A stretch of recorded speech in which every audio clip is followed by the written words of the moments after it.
सामने छोटे भाई मनोहर जी और हर मंचों को इनको देखते होंगे आप, लेकिन आज मेरी मुलाकात हुई इनके बक्सर की पावन धरती पर।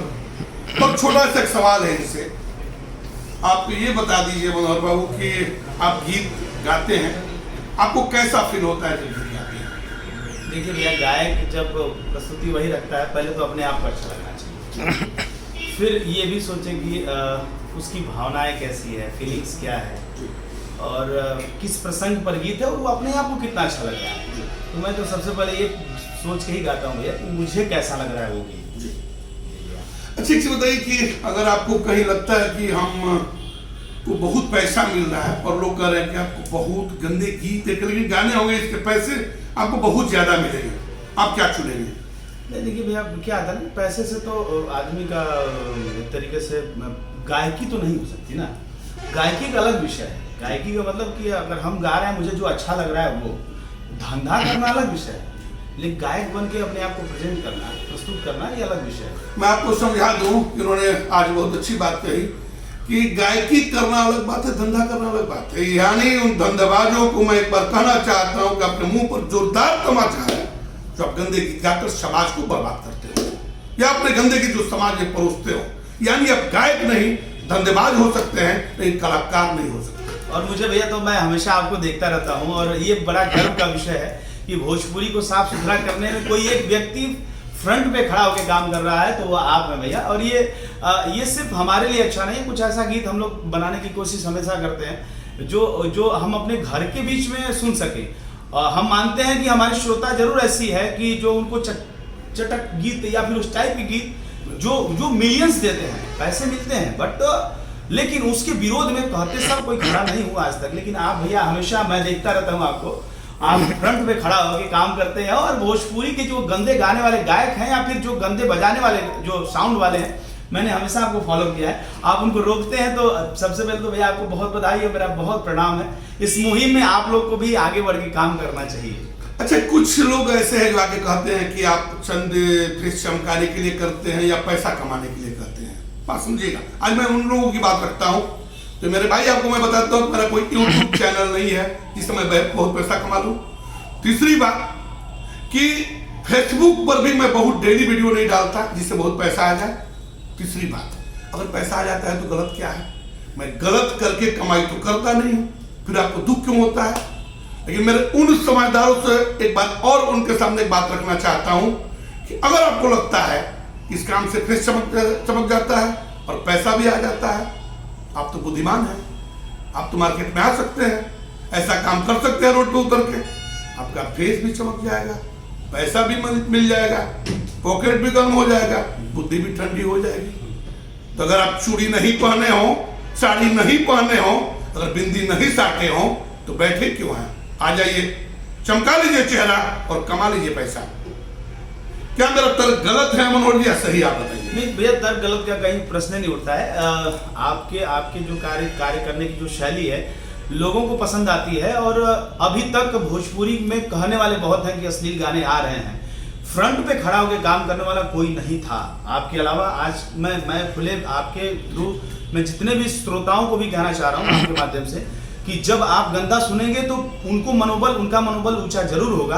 हम जैसे अच्छे गायकों का मनोबल जरूर टूटता है, लेकिन हम बिखरते नहीं, हमेशा आगे बढ़ने की कोशिश करते हैं। आप जैसे बड़े भाई का सानिध्य बना रहे, 10-20 लोग समाज में ऐसे भी खड़ा हों जहाँ पे अच्छे कलाकारों को ही सिर्फ बुलाए, चाहे वो कोई भी मंच हो, छठ का कार्यक्रम हो, दीपावली का कार्यक्रम हो, नवरात्रि का कार्यक्रम हो, किसी भी कार्यक्रम में आप ऐसे गायकों को बुलाना ही बंद कर दीजिए।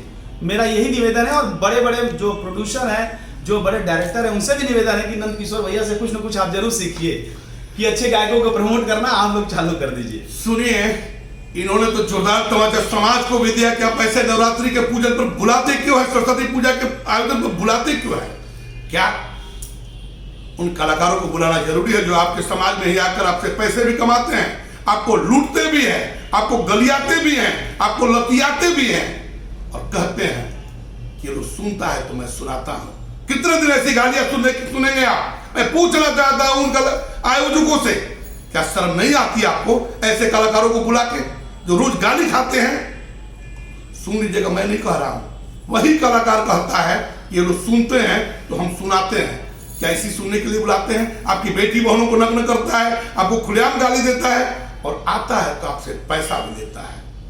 सोचिए समाज को देते क्या है, समाज को क्या देते हैं? वही गंदे गीत जो बेटी बहनें अपने मुंह छुपा ले, बेटियां किसी गली में, बेटियों को किसी गली में चलना दुर्भर हो जाए तो लानत है ऐसे आयोजकों को, शर्म आनी चाहिए ऐसे आयोजकों को, जैसे ऐसे कलाकारों को बुलाकर अपने घर पे गाली गलौज करवाता हो।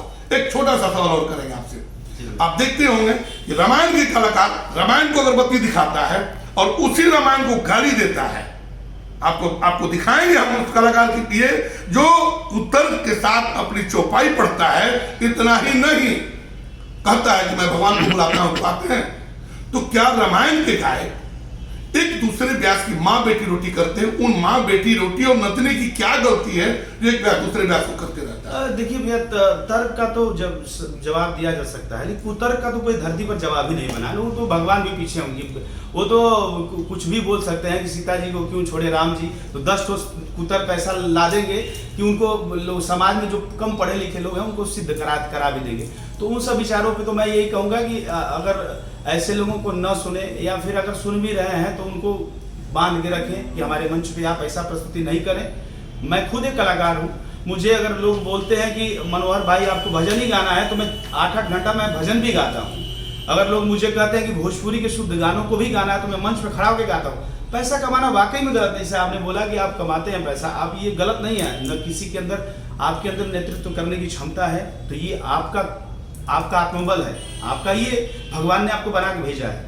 तो वैसे ही है कि अगर आप मंच पे कार्यक्रम करा रहे हैं, रामायण का कार्यक्रम हो, तो मुझे लग रहा है कि रामायण का कार्यक्रम होना चाहिए। लक्ष्मी पूजा में कमरिया नहीं हिलना चाहिए, ये चीजें नहीं होनी। अरे वाह क्या बात है। एक चीज और बताइएगा हमको जाते जाते आप, कि अभी आप बोले कि लक्ष्मी पूजा में कमरिया नहीं नाचनी चाहिए, आपने बहुत अच्छी बात कही है। तो एक चीज बताइए कि लक्ष्मी पूजा के आयोजन पर बुलाने वाले आयोजक क्या कहीं दिमाग तो नहीं घूम गया? तो ऐसे कलाकारों को बुला के डांस भी करवाते हैं और गंदी गंदी गालियां भी सुनाते हैं। नहीं, डांस करवाना भैया अलग विषय है। गंदे गानों पे करता हूँ कि मेरा मतलब डांस से कहीं खराब नहीं, मैं भी डांस देखता हूँ, मैं डांस देखूंगा और 100 साल से बैठ के डांस देखूंगा। कौन डांस? जिससे मेरी बहनों को कभी लज्जित नहीं होना पड़े, मेरी माँ को कभी आंचल से मुंह नहीं ढकना पड़े, किसी बहन बेटियों को राह से गुजरते मुंह नहीं छिपाना पड़े। वैसे डांस की जरूरत नहीं है। डांस तो ऐसा होता है जो मस्तिष्क को ठीक कर देता है, मानसिक संतुलन, बिगड़े हुए मानसिक संतुलन को ठीक कर देता है। फिर ऐसे डांस क्यों? जाते जाते श्रोता राइटर और गायक से आप क्या कहना चाहेंगे? मैं तो सबसे पहले यही कहूँगा, जो हमारे श्रोता हैं जरूर आप सुनिए, आपको जो पसंद आए। कोई मैं अपना व्यक्तिगत राय कह रहा हूँ, आप जरूर नहीं सुनिए जो आपको पसंद आए, लेकिन आप उन्हें प्रमोट करना नहीं भूलिए, जो बेहतर है समाज में, जो अच्छा काम कर रहे हैं। बाकी राइटर गीतकार से भी मेरा निवेदन है कि आपके हाथ में, जैसे जहाँ न पहुँचे रवि वहाँ पहुँचे कवि, तो आपके हाथ में बहुत कुछ है, आपको उन्हें बना के रखना है। प्रोड्यूसर से मेरा निवेदन है कि अच्छे कामों को आप लोग, मेरा निवेदन है कि अच्छे कामों को आप लोग प्रमोट करें, अच्छे गायकों को प्रमोट करें, समाज में अच्छे लोगों को, सब कुछ करते हुए इन लोगों को छोड़िए नहीं, उनके साथ भी जुड़े रहिए। एक छोटा सा सवाल और छोटा सा ये बताइए हमको कि जो भी आयोजक कलाकार होता है सरस्वती माँ का उपासक होता है, और भोजपुरी में गीत गाने वाला कलाकार भोजपुरी को माँ कहते हैं। एक तरफ सरस्वती माँ का उपासक भोजपुरी माँ, फिर भोजपुरी को माँ को नंगा करते हैं, कलाकार उनको कहना उचित है या नहीं है? नहीं, देखिए पहले तो भोजपुरी एक भाषा है और जो हमारी भाषा में इतनी मिठास है, लोग भले ही कुछ हो को ले चाहिए, एक हमारी भाषा में बहुत मिठास है। और भोजपुरी एक भाषा और भोजपुरी कल्चर दोनों अलग अलग है। अब हम अपनी गायकी को ही भोजपुरी मान के चल रहे हैं, अपनी प्रस्तुति को ही भोजपुरी मान के चल, हर गाना ही भोजपुरी है, ये नहीं है। हमारे संस्कार जो हैं वो भोजपुरी हैं, हमारे यहाँ छठ होता है वो भोजपुरी है, हमारे यहाँ भैया द्वार पूजा पर पूजा वाला वो भोजपुरी है, हमारे यहाँ जो संस्कृति है वो भोजपुरी है। तो भोजपुरी हमारी कल्चर है, न कि भाषा। भाषा तो हम बोलते हैं, हमारा तो चलन है, भाषा तो हमारी अभिव्यक्ति का एक साधन है कि हम बोल के, लेकिन संगीत से उसे नहीं जोड़ना है। अब एक गीत चलते तो बनाइए, कोई छोटा सा गीत सुना दीजिए। एक गाना भैया मैं गाया था, उमेश भैया का लिखा हुआ, मेरे कई गाना मैंने गाया हुआ है, वो मैं आपको सुनाना चाहूँगा। किससे जिया पर रोजे रोजे डहके जवानी, से जिया पर रोजे रोजे। एक नई नई शादी होती है और जानते हैं कि हमारे यहाँ जो भी काम करने वाला व्यक्ति होता है वो बाहर कलकत्ता जाके कमाता है, या फिर अभी इस समय दुबई जाके कमा रहे, बाहर जाके कमा रहे हैं। वो लड़की कहती है कि आप इस परिस्थिति में आप शादी करके मुझे छोड़ के चले गए। वो भाव मैं आपको सुनाना चाहूंगा। किससे जिया पर रोजे रोजे डहके जवानी, कि केहू बुझे ना परेशानी। ए राजा जी रौआ लुधियाना रहतानी, ए सैया जी हो रौआ लुधियाना रहतानी। लड़की कहती है कि सुख सुख गिर जाता लीला से बिंदिया, काटनियन गौड़े सेज आवे नाही निदिया। कि सोर हो सिंगार हमार भइल बा भार हो, करला पवनों छेड़खानी।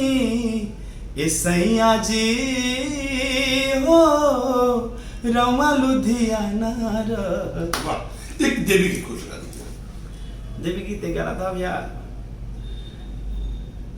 कि बाजे घंटा शंख नगाड़ा, खोला नयन भइल भिनु सारा।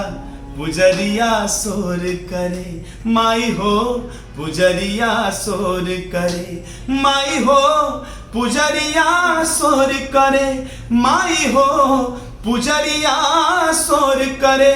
सब चाक चौक चौबारा, गुजे मैया नाम के नारा। पुजरिया शोर करे माई हो, पुजरिया शोर करे। अभी सुनिए मनोहर जी से कितना सुंदर गीत थी। और कब हम कि जब ऐसे कलाकार के साथ सहयोग मिला था, हमारा मनोबल बढ़ी कहेगा। लेकिन जोन गंदा गवैया के एजेंट मार्केट में घूमत तो मनोबल तोड़े खाती एक बता दी तनी कान खोल के, जो हमरा के तोड़ नहीं सकत, कभी भी हमरा स्वाभिमान से तोड़ नहीं सकत। ये काम हम मरते दम तक कभी ना बंद करब, जब तक हमरा भोजपुरी के सम्मान न मिल जाए, जब तक हमरा भोजपुरी के बढ़िया कलाकार लोग के सम्मान न मिल जाए, जब तक समाज से बहिष्कार न हो जाओ। अभी भी जगह लगा था कि हमारा से भूल भइल बा, घरे वापस आओ, स्वागत। फिर अगला कड़ी मिला। बहुत बहुत प्रणाम।